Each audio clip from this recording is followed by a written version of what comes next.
What I do is I try to frame it as this. It's a 3-step process. And the first step is, number one, how do we make sure you're not dying from this, right? So, this is where I think, I have this conversation with all my patients. We sit down and we say, look, there's an overwhelming amount of health information out there, and a lot of it is not based in science.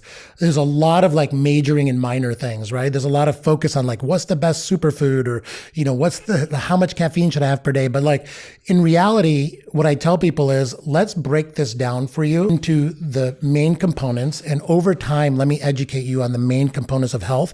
But let's not major in the minor things. Let's focus on the 20% of the information that's going to give you the 80% of the result, right? What are the key 2 or 3 things you need to know on each aspect of your health to create a major difference? And that's the Pareto principle, which is, where can you expend the least amount of energy to get the most amount of results? What I do is I try to frame it as this. It's a 3-step process. And the first step is, number one, how do we make sure you're not dying from this, right? How do we make sure your nutrition is not killing you, like you're becoming a metabolic disaster with diabetes?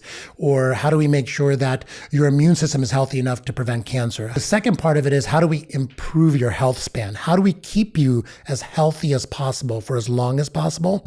And then the last part is, what's the advanced science out there in the longevity world that we can implement into your life? Once we make sure you're not in trouble, and then you've mastered how to take care of your health span yourself, how do we then start applying these new techniques, this new science? So a lot of people come to us and they want to jump straight to how do I do NADIV? How do I do hyperbaric oxygen therapy? I'm like, no. Let's hold on a second.